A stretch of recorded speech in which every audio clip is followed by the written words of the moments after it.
What's up? If you remember from my last video, you might also remember this. Batman, can you guess what we're talking about today? Today I'm going to be talking about the episode Be a Clown. This episode is special for the fact that Tim Curry's in this episode. Formerly of Romania. Originally, Tim was going to play the Joker, but as we all know, Mark Hammel ended up getting the role, but Tim still voices the clown robot, and we get to hear the laugh that could have been. No, Rachel! Rachel! I don't know if any of the lines were changed when the voice actors changed, but this episode has some of the best Joker quotes of the entire show. They don't make straitjackets like they used to. I should know. Getting into the episode, we start off with the mayor giving a speech that's interrupted by Pinhead and Larry with a 2-star wanted level. Larry ends up crashing out, and him and Pinhead hop out the whip and shoot it out with the police. My car! My fucking car! Oh, homie, you done fucked up now, bitch! Huh? What? Get the army, I'm a fucking maniac! Hit me, bitch! What's up, player? You wanna get slept, bitch? You can't stop me, punk-ass cop, bitch! Batman comes swinging in on a beam and knocks the crime duo in the trash bin and slips away from the news teams. Pinhead and Larry get arrested, and the mayor gives his opinion on Batman and similar rotten apples. Joker gets upset by the mild diss of rotten apple and getting compared to Batman, so of course he plans a terrorist attack. We'll just see how safe your mansion is, you We cut to Jordan's birthday party, where we find him barricaded in his room channeling the dark arts.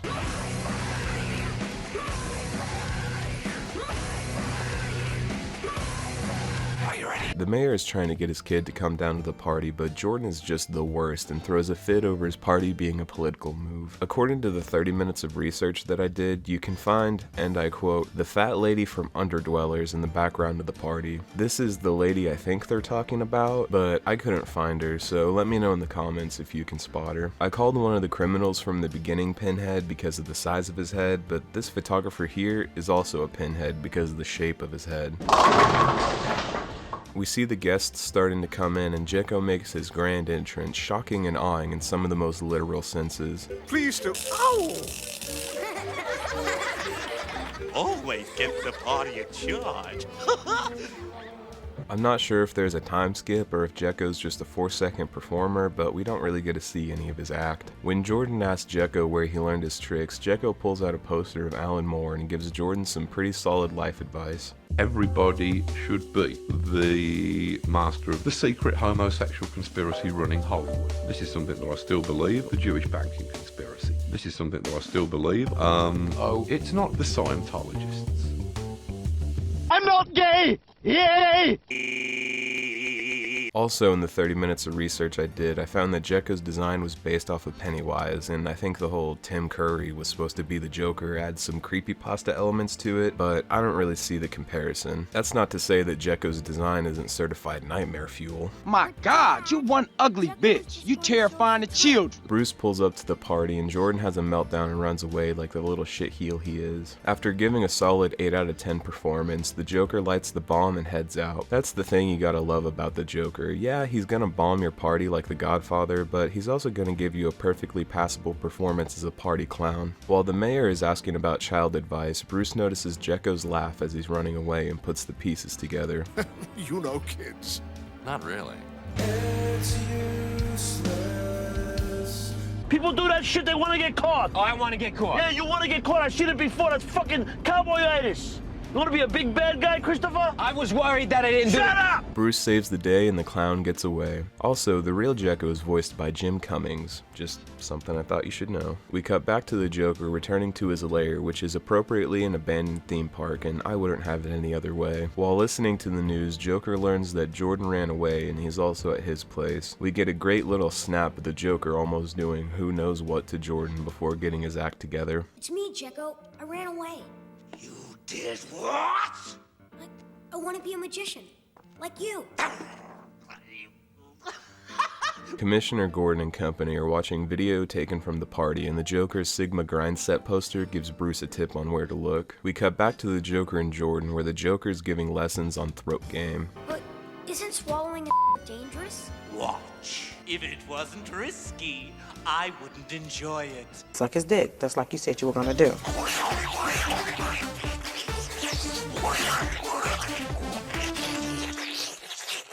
You actually losing weight while you sucking his dick.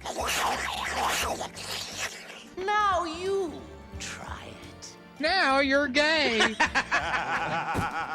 Sexually based offenses are considered especially heinous. Bonding time is interrupted when the Joker's security system starts to sound off. After figuring out that Batman is there, the Joker gaslights a literal child into luring Batman into a trap. What do you say we play a little joke on Batman?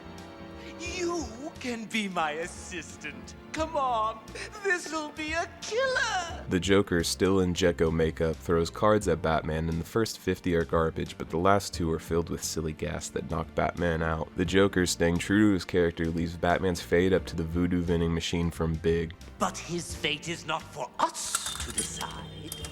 I got it. That's the guy from Big. Tom Hanks. That's it. Ah, funny guy, Tom Hanks.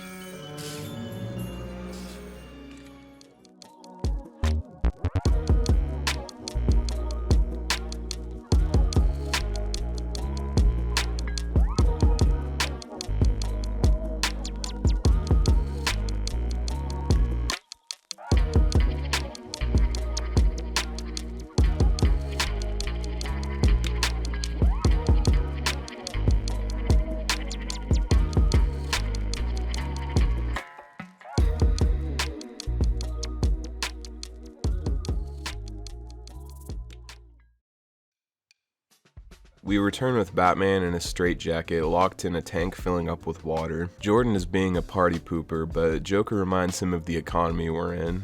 I don't like this, Gecko. Quiet, kid, it's a free ticket. Batman is slowly making his way out of the tank, and after Jordan tries to help him, Joker takes off his Mission Impossible style Gecko mask, which I thought would just be a layer of makeup, but alright, it's a mask, and reveals himself to be the Joker. Now sit down and enjoy the show. While Jordan is running away, he runs into the Currybot 9000, and we get to hear the laugh that could have been. Naughty, naughty. We then cut back to Batman as he breaks out of the tank of water.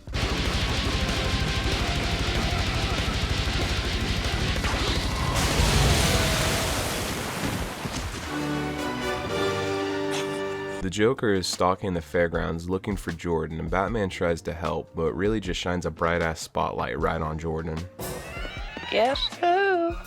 No! This leads to the climax of the episode with a roller coaster ride between Batman and the Joker. Joker's throwing baby bombs at Batman, but what hits harder are the insults. You just don't like to play with dolls, do ya? After blowing up the cart Batman was in, Batman just kind of appears on the Joker's cart. Originally, the Joker's flower was going to spray acid, but the team over at Warner Bros. Thought that would be just a little bit too much in their episode about a terrorist attack, so instead it's just Harvey Weinstein juice. Batman launches Joker off the roller coaster and he lands in a very convenient body of water while Batman and Jordan are about to get Final Destination.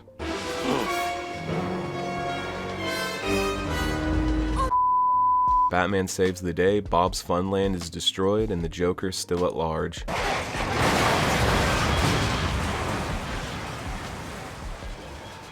we go home now?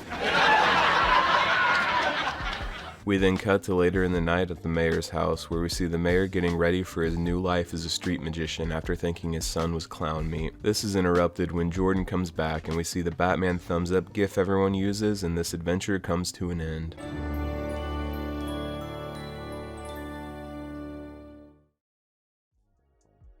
This episode was a little slow starting out, but after the party it really picked up. The abandoned theme park is kind of standard for the Joker, but the Pennywise Gacy Gecko abomination will live in my nightmares for the next few weeks. The Forgotten has a better story and the Underdwellers has better atmosphere, but this episode is just funny. The 4 AM vodka is probably doing some heavy lifting here, but the Joker is honestly the best part of the episode. The roller coaster fight at the end was pleasantly bombastic, and Batman almost drowning was suspenseful, but what keeps me coming back is the Joker. I think it's the matter-of-fact delivery that Mark Hammel gives, and I'm curious if any of the Joker's lines were rewritten when they changed actors. There was a very Tim Curry sounding line when the Joker was getting Batman's fortune. Heavens, you wound me to the quick. The enemy merely slumbers. no doubt dreaming of more foul deeds to render upon the fair citizens of Gotham. But for the most part, it sounded like peak Hammel. Let me know what you thought of this episode down below, and let me know if there are any other episodes you want me to cover. I have a few different ones I'm thinking about covering. Also, check out the podcast I do with RNE King called Henny for Your Thoughts. We upload new episodes every 2 weeks, and I talk about things I don't cover on the channel while getting properly sauced up. Nigga, I'm finna have acid reflux. This fat ass piece of tomato on this. Hey, Tomatonator. listen, man. Listen, man. We finna give it. If you want to show your support and get behind the scenes updates on videos, you should check out my Patreon. Also, make sure you're subscribed with notifications turned on so you can see my next video when it comes out. Until next time, later.